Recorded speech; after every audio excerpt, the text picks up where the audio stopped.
जी बिस्मिल्लाहिर्रहमानिर्रहीम अस्सलाम वालेकुम जी। उम्मीद करता सारे तुसीं खैरत नाल होवोगे कि अज दी जिहड़ी गल वे ओह साडे मुल्क दी मैशियत नाल साडे मुस्तकबिल नाल जुड़ी हुई है कि गुज़श्ता चंद रोज़ पहला वज़ीर आला साहबा ने एक ऐलान किया है कि ओह गंदम सपोर्ट प्राइज़ के तहत जिन्ना किसानां नूं नुकसान होया वे उन्हां नूं 5000 फी एकड़ के हिसाब नाल दिता जाएगा। उहदे विच जिहड़ी कैटागरी है ਉਹ ਇਹ ਵੇ ਕਿ ਜਿਹਦੇ ਕੋਲ 12 ਏਕੜ ਜਾਂ ਉਸ ਤੋਂ ਘੱਟ ਜ਼ਮੀਨ ਹੈ ਉਹਨੂੰ ਇਹ ਦਿੱਤਾ ਜਾਣਗੇ 5000।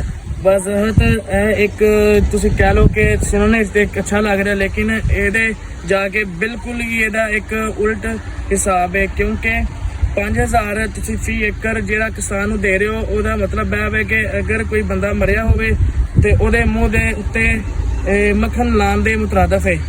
ਇਹਦੀ ਵਜ੍ਹਾ ਇਹ ਵੇ ਕਿ ਕਿਸਾਨ ਨੂੰ ਜਿਹੜਾ ਗੰਦਮ ਵਿੱਚੋਂ ਇਸ ਦਫਾ ਨੁਕਸਾਨ ਹੀ ਇੰਨਾ ਹੋ ਚੁੱਕਿਆ ਵੇ ਕਿ ਉਹਦੇ ਕੋਈ ਮੈਂ ਕਹਿੰਦਾ ਵਾ ਭਰਪਾਈ ਨਹੀਂ ਹੋ ਸਕਦੀ। ਲਿਹਾਜ਼ਾ ਸਾਨੂੰ ਗੌਰਮੈਂਟ ਅੱਗੇ ਵੀ ਇੱਕ ਅਪੀਲ ਹੈ ਕਿ ਇਹਨੂੰ ਚਾਹੀਦਾ ਵੇ ਕਿ ਐਸੀ ਪਾਲਿਸੀਜ਼ ਜਿਹੜੇ ਇਹਦੇ ਬਣਾਉਂਦੇ ਨੇ ਉਹ ਵੀ ਇੰਟਰੋਡਿਊਸ ਕਰਵਾਉਣ ਕਿ ਜਿਹਦੇ ਵਿੱਚ ਕਿਸਾਨ ਨੂੰ ਕਿਸੇ ਦੇ ਅੱਗੇ ਹੱਥ ਨਾ ਫੈਲਾਉਣਾ ਪਵੇ ਜਾਂ ਕਿ ਨਾ ਪਵੇ। ਉਹਦੀ ਵਜ੍ਹਾ ਇਹ ਵੇ ਕਿ ਅਗਰ ਅਸੀਂ ਆਪਣੇ ਕਿਸਾਨ ਨੂੰ ਖੁਸ਼ਹਾਲ ਕਰਾਂਗੇ ਤੇ ਸਾਡਾ ਪਾਕਿਸਤਾਨ ਖੁਸ਼ਹਾਲ ਹੋਵੇਗਾ, ਕਿਉਂਕਿ ਜਿਹੜੀ ਜ਼ਰਾਅਤ ਹੈ ਪਾਕਿਸਤਾਨ ਦੀ ਰੀੜ੍ਹ ਦੀ ਹੱਡੀ ਹੈ। ਅੱਜ ਅਸੀਂ ਅਗਰ ਇਸ ਨੂੰ ਹੀ ਸਾਈਡਲਾਈਨ ਕਰ ਦਿੱਤਾ ਜਾਏ ਤੇ ਕੱਲ ਮੁਸਤਕਬਲ ਵਿੱਚ ਸਾਡੇ ਜਿਹੜੇ ਆਉਣ ਵਾਲਾ ਮੁਸਤਕਬਲ ਹੈ ਉਹ ਸਾਡੇ ਕੋਲ ਸਵਾਲ ਕਰ ਸਕਦਾ ਹੈ। ਲਿਹਾਜ਼ਾ ਵਕਤੀ ਰਿਲੀਫ ਦੀ ਬਜਾਏ ਕੁਝ ਇਸ ਤਰ੍ਹਾਂ ਦੇ ਇਕਦਾਮਾਤ ਕੀਤੇ ਜਾਣ ਜਿਹਦੇ ਵਿੱਚ ਤੁਸੀਂ ਕਹਿ ਲਓ ਕਿ ਉਹਨੂੰ ਕਿਸਾਨ ਨੂੰ ਖਾਦ ਸਸਤੀ ਮਿਲੇ, ਨਾਲ ਕਿਸਾਨ ਨੂੰ ਮਿਲਨੇ ਡੀਜ਼ਲ ਵੇ ਆਪਣਾ ਉਹ ਜਿਹੜਾ ਵੇ ਘੱਟ ਪ੍ਰਾਈਸ ਮਿਲੇ। ਦੂਸਰੇ ਮੁਲਕਾਂ ਤੁਸੀਂ ਵੇਖੋ ਕਿ ਉੱਥੇ ਜਿਹੜਾ ਵੇ ਡੀਜ਼ਲ ਦੀ ਪ੍ਰਾਈਸ ਘੱਟ ਵੇ।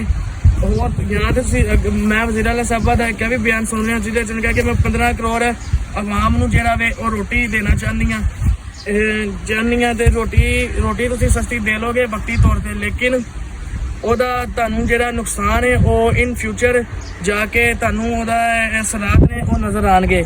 ਕਿਉਂਕਿ ਹੁਣ ਤੁਸੀਂ ਅਗਰ ਕਿਸਾਨ ਦੀ ਜਿਹੜੀ ਗੰਦਮ ਹੈ ਉਹਨੂੰ ਤੁਸੀਂ ਸਸਤੇ ਦਾਮਾਂ ਤੇ ਖਰੀਦੋਗੇ, ਕੱਲ ਨੂੰ ਕਿਸ ਕਿਸਾਨ ਨੇ ਆਪਣਾ ਗੰਦਮ ਕਾਸ਼ਤ ਕਰਨੀ ਹੈ?